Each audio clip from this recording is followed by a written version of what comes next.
Estamos de vuelta, gracias por seguir en compañía de Noticias Oromar. Ya nos acompaña el doctor Walter Vélez, constitucionalista, con quien precisamente hablaremos de algunos puntos referentes o relacionados a la consulta popular y referéndum que ha planteado el gobierno nacional y que el Consejo Nacional Electoral ya definió su fecha, que es el 21 de abril. Muchísimas gracias, doctor, por acompañarnos en el estudio de Noticias Oromar. ¿Cuán crucial son estas 6 preguntas que se plantean dentro de la consulta popular y 5 dentro del referéndum para combatir a las mafias criminales y la inseguridad que vive el país? Bienvenido. Gracias. Buenos días a todos. Hay preguntas que tienen que ver justamente con el apoyo que se le puede dar en un momento dado a la fuerza pública. Hay otras preguntas que tienen que ver más bien con las sentencias y hay otras también que son más bien de orden civil, en el caso de la pregunta con respecto al tema laboral. La reforma, entonces, hay varios del Código de Trabajo. Sí, claro. hay varios segmentos, no es uno solo, ¿no? Sí. Y este conjunto de preguntas, ¿cuánto fortalecerá el trabajo que se está haciendo precisamente para combatir a la inseguridad? ¿Qué es lo que propuso y planteó como oferta de campaña el presidente Daniel Noboa? A ver, hay cosas muy interesantes. En el apoyo que se le puede dar a la fuerza pública con la participación ya de las Fuerzas Armadas de manera permanente, porque la pregunta número 1, ojo, dice de manera permanente. Ahora las Fuerzas Armadas dan un apoyo a través de los estados de excepción que se dan y que muchas veces son cuestionados. Entonces esto ya es permanente, dice el apoyo de las Fuerzas Armadas tanto a los operadores de SNAI como también a la Policía Nacional. Eso va a fortalecer y va a ayudar porque va a haber la presencia permanente de las Fuerzas Armadas en el control delictivo y también el control, en este caso, o la parte preventiva, que es el tema de municiones y armamento. Eso es muy bueno, claro, y era necesario. Por ejemplo, hay otra pregunta muy interesante y que va a ayudar a la Policía Nacional, es con respecto al uso de las armas que son decomisadas. No es posible que se capture una cantidad de armamentos nuevos incluso, de asalto, fusiles, ametralladoras, y tengan que írselas a fundir, pues, cuando la Policía Nacional los requiere. Es una contradicción. Entonces yo creo que esta pregunta es muy buena y le va a permitir a la policía también de esas mismas armas, que mire que en 4 años fueron más de 4.000 armas que fueron incautadas, van a servir a la Policía Nacional. Y obviamente van a tener un costo, ¿no?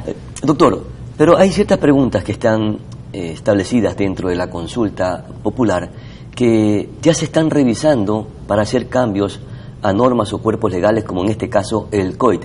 ¿No es una necesidad incorporarlas dentro de este proceso democrático, no así las preguntas que están en el referéndum, que sí se necesita hacer reformas a la Constitución? No, no lo creo porque, mire, una cosa es lo que opinen los asambleístas, otra cosa es lo que opine el ciudadano. Bueno, los asambleístas no están opinando, están haciendo reformas. Sí, están haciendo reformas bajo una opinión, un criterio de ellos.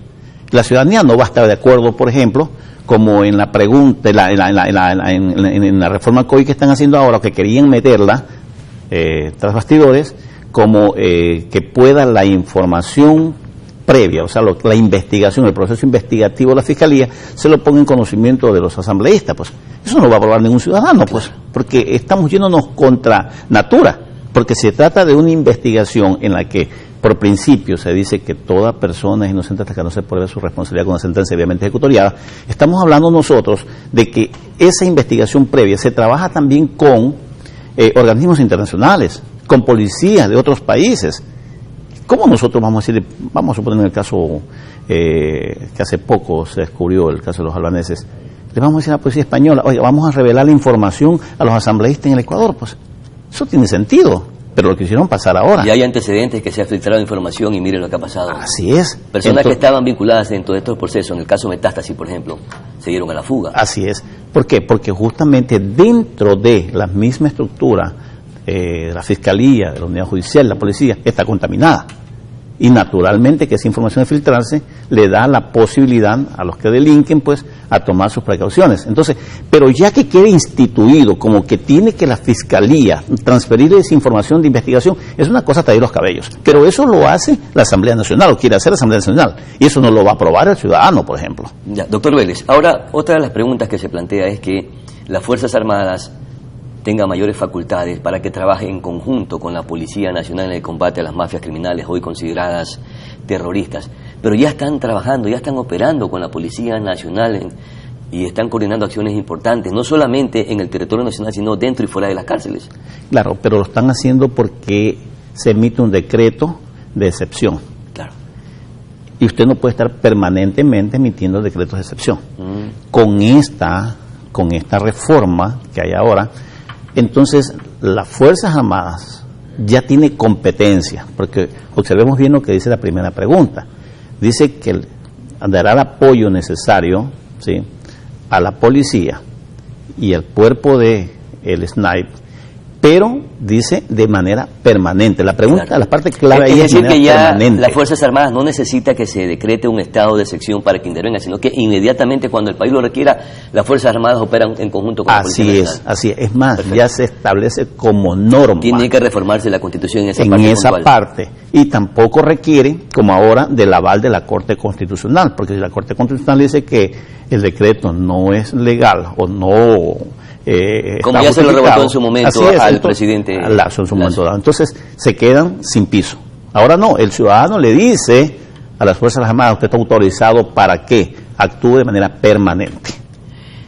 Entre otras cosas, también se plantean dentro de las preguntas que están en el referéndum y en la consulta popular, que se incorporen artículos dentro de los cuerpos legales y la Constitución para ser más drásticos, para endurecer las penas. ¿Cuán importante será esto y qué tipo de penalizaciones y nuevos delitos se están incorporando? Mire, ahí hay diferentes opiniones y teorías, se puede llamar, porque si bien es cierto, aquí las penas son bastante reducidas, si consideramos que un delito mayor puede ser sancionado de entre 10 y 13 años, con atenuantes le pueden fijar 8 años, y usted a los 4 a 5 años está fuera, es muy mínima la pena. Tampoco está probado que el endurecimiento de las penas haya bajado los niveles delictivos en otros países, y lo vemos, por ejemplo, en Estados Unidos, donde hay incluso la pena de muerte, la cadena perpetua. Claro. Lo que sí creo que hay ciertos delitos que deben tener incremento en las penas. Y mire, con respecto a esa pregunta... ¿Cómo cuáles, por ejemplo? ¿No? Por ejemplo, lo que es el tráfico. Lo que es el tráfico, porque esa es la génesis. Y lo que es la parte de la comercialización más que todo. Mire que en la pregunta, y ahí se me queda esto en la consulta, dice para las personas que produzcan sustancias ilícitas o estupefacientes. Pero nosotros en el país no estamos considerados como productores. Claro. Aquí nosotros lo que hacemos es comercializar. Sin embargo, no está considerado en la pregunta, mire. Allí se quedó esa parte. En el COI sí están haciendo ese tipo de reformas para diferenciar al consumidor frente a quien es comercializador. Es que tiene que ser así, porque quien está dañando a la juventud y quien está dañando a la sociedad es el que comercializa. El que produce está metido en las montañas, el que produce está metido ahí en la selva, ¿verdad? El que diariamente está en la calle es el que comercializa, ese es el que corrompe todos los días. Pero también se están incorporando nuevos delitos, como por ejemplo el sicariato y también el tipo de vacunas. Eso es necesario, hay que actualizar las normas legales, ¿no?, y constitucionales y jurídicas. Totalmente de acuerdo, pero por ejemplo la extorsión tiene que ser sancionado enérgicamente. Claro. Porque no solamente lleva con ello el delito de que a usted le quitan el dinero, sino que también va el daño psicológico que causa, la amenaza previa y lo posterior. Entonces, este es un delito bastante fuerte y que debe ser castigado con una pena máxima. Ahora, yo creo que todas estas preguntas, en la reforma más que todo, cambia un poco el tema, en la reforma, el tema de los jueces constitucionales, creo que allí se sacó la lotería. Y creo que eso ya era necesario normar en cuanto a la ley de garantía jurisdiccional y control constitucional, porque hoy en día cualquier juez se investiga de esa potestad. Y como juez constitucional resolvió un problema del Aguario o un problema de Galápagos, donde quiera que sea. esta pregunta es Hay que sustancial. definir las especializaciones de cada Es que lugar. la reforma dice, en el referéndum, la reforma dice que se crearán jueces constitucionales, salas especiales constitucionales, y hay el grado, y dice que es competente el juez donde se origina el hecho o donde causa efecto. Ya. Finalmente, doctor, ¿cuán clave será que se incorpore dentro de esta consulta y referéndum la extradición? Que este tema ha venido siendo tema de debate, doctor, justamente. Algunos consideran que es necesario, otros que no. Yo particularmente considero necesario y de suma importancia. Digo que esto es como cuando el gato ve al perro, se eriza. No hay cosa que le tema más a un delincuente que la extradición, porque no es lo mismo estar en estas cárceles de nuestro país, donde siguen operando, están protegidos. Nosotros los ecuatorianos tenemos que irlos manteniendo a ellos, tienen hasta las salas o las suite beat, en otros países no lo van a tener.